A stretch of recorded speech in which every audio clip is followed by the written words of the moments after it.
আসসালামু আলাইকুম রহমতুল্লাহ। আদ্দিন হাসপাতাল হজম আর ইসলামী ব্যাংক বদ হজম কেন? একেবারে কমন জিজ্ঞাসা। সরকার গঠনের মাত্র 4-5 মাসের মাথায় এরকম ফ্যাসিস্ট আচরণ দেখতে হবে, এইটার জনমনে কখনো কল্পনাও ছিল না। যাই হোক, বাস্তবতা যে শিক্ষাটা হলো, সামনে পথ আরও মসৃণ হবে ইনশাল্লাহ। এখন বিষয় হলো, সরকার কিভাবে এত সহজে এই আদ্দিন মেডিকেল কলেজ হাসপাতাল খেয়ে দিতে পারলো, মানে লাইসেন্স বাতিল করে বন্ধ করে দিল 6টা নবজাতক শিশু মারা যাবার অভিযোগে। এটা সম্পূর্ণ মিথ্যা, বানোয়াট এই অভিযোগটা। যে 6টা শিশু মারা গেল, যে ওয়ার্ডে ওই শিশুরা ছিল এবং শিশুদের মা ছিল, ওই ওয়ার্ডে রাতে পুরুষদের অ্যালাউ ছিল না। সুতরাং ওই মা এবং শিশুর পরিচর্যার জন্য এক্সট্রা নারী স্বজনদের ওখানে অ্যালাউ ছিল। তার মানে ওই শিশুদের কাছে তার মা ছিল, তাদের পরিবারে অন্য অন্য নারী স্বজনরা ছিল, তাদের সামনে এই শিশুরা মারা গেছে।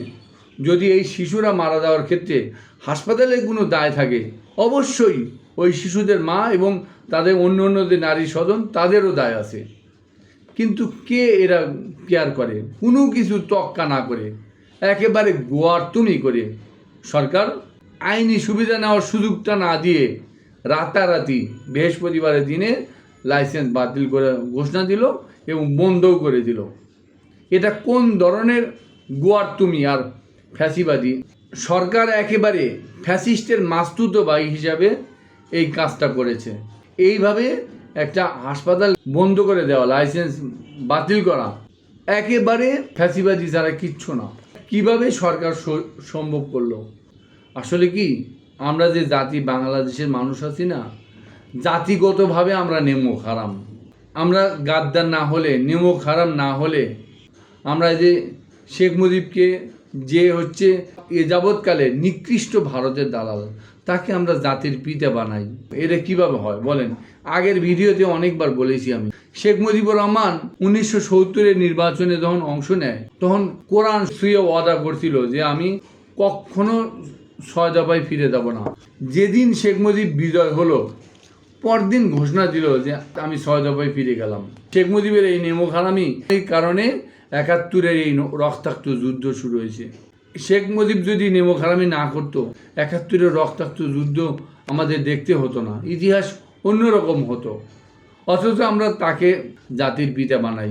তার সন্তান শেখ হাসিনা, রেহানা, তাদের নারী পোতা আছে ভারতে। আজকে দেখেন ভারতে কিভাবে আশ্রয় পেয়েছে, অথচ তাদেরকে আমরা দেশপ্রেমিক বানাই। এটা আমাদের নেমোখারামি, এটা আমাদের জাতিগত লজ্জা। যাই হোক, আদ্দিন হাসপাতালে যে লাখ লাখ মানুষ অল্প খরচে এত উত্তম সেবা নিয়েছে, দেখেন মুফতি আহমদুল্লাহর মতো মানুষ, অসংখ্য আলেমরা এই আদ্দিন হাসপাতালের পক্ষে সাফাই গাইল, হাজার হাজার কর্মসংস্থান।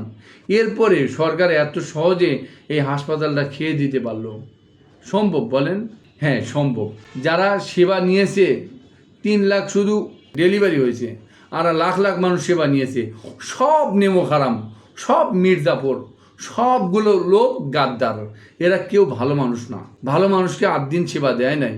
ওই আহমদুল্লাহ বলেন আর যেই বলেন, সবগুলো নেমোখারাম। না হলে এই যে লাখ লাখ সেবা গ্রহীতা, ওরা যদি নেমোখারামি চরিত্র বাদ দিয়ে যদি দেশপ্রেমিক হতো, যদি রাস্তায় নামতো এই আদ্দিন হাসপাতাল রক্ষার জন্য, যদি ঢাকা শহর অচল করা ঘোষণা দিত, ওরা যদি বলতো যে আমরা হাসপাতাল রক্ষা করতে চাই, ওদের চরিত্র পাল্টায় দেশপ্রেমিক পরিচয় দিত, পুরো জাতি ওদের পাশে দাঁড়াতো, এই হাসপাতালটা সরকার খেয়ে দিতে পারতো না। কিন্তু তারা সেবা নিছে, সবগুলো নেমোখারাম। মানে আমরা জাতিগতভাবেই নেমোখারাম, আমরা সঠিক পথে নাই। এবার আসি ইসলামী ব্যাংক নিয়ে। ইসলামী ব্যাংক সরকার হজম করতে পারে নাই, এটা তাদের বদ হজম হয়েছে। সরকার গোয়ার্তুমি করে একজন আওয়ামী ফ্যাসিস্ট খোরশেদ আলমকে চেয়ারম্যান নিয়োগ দিল। হাতে হাতে সচেতন গ্রাহক ফোরামের ব্যানারে ইসলামী ব্যাংকের গ্রাহকরা রাস্তায় নেমে গেল। দেখেন বাংলাদেশ ব্যাংকের নির্বাহী পরিচালক আরিফ খান কি বলছিল। ইসলামী ব্যাংকে নতুন চেয়ারম্যান নিয়োগ নিয়ে একটি গ্রুপ সংক্ষুব্ধ।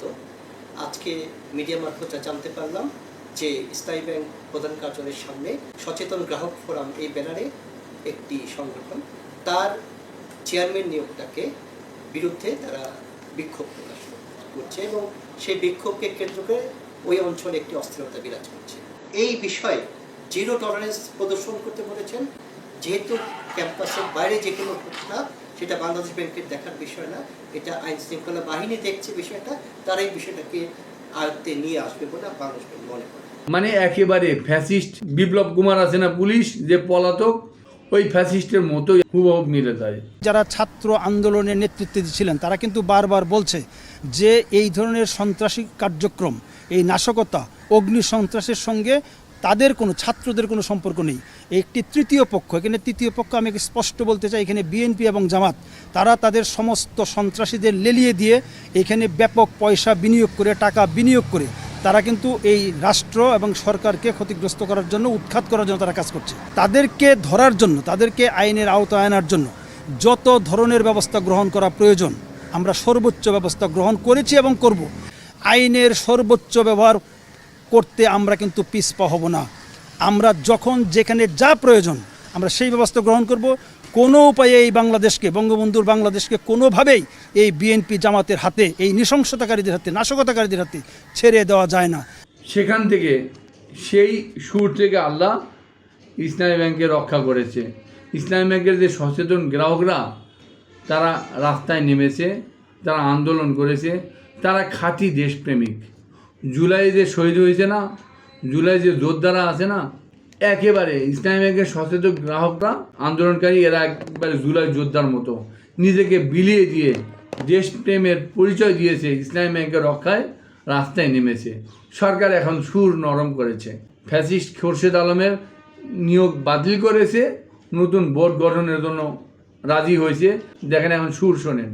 ইসলামী ব্যাংক বাংলাদেশের অন্যতম প্রাচীন প্রাইভেট ব্যাংক এবং প্রথম ইসলামী ব্যাংক।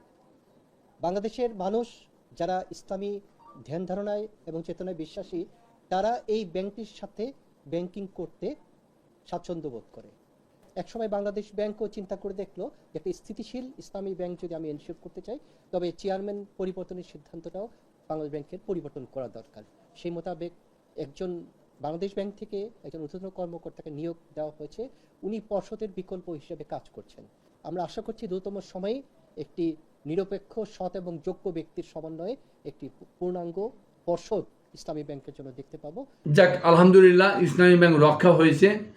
ইসলামী ব্যাংকের গ্রাহকরা যে দেশপ্রেমিক খাঁটি মানুষ, এরকম মানুষ আছে বলে বাংলাদেশে এখন টিকে আছে।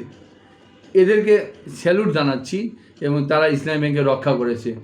সব শেষে আমি আদ্দিন হাসপাতালের যে ওই নেমক হারাম যারা লাখ লাখ সেবাগ্রহীতা, তাদেরকে বলবো আপনারা এই নেমক হারামি চরিত্র থেকে বের হয়ে ইসলামী ব্যাংক সচেতন গ্রাহক ফোরামের নামে যারা আন্দোলন করেছে এদের পাশে দাঁড়ান। তাহলে আপনারা কী হবে জানেন, অন্তত মরার আগ পর্যন্ত নেমক হারামির যে অভিশাপ, সেই অভিশাপে ভুগতে হবে না। আদ্দিন হাসপাতাল তো হজম করে ফেলেছে সরকার। নতুন করে আদ্দিন হাসপাতাল গঠন করার জন্য আপনাদের উচিত এই সচেতন গ্রাহক ফোরামের এই দেশপ্রেমিকদের কাতারে অন্তর্ভুক্ত হওয়া, তাদের সহযোগিতা নিয়ে আদ্দিন হাসপাতালকে গঠন করা। আজ এ পর্যন্তই, ধন্যবাদ।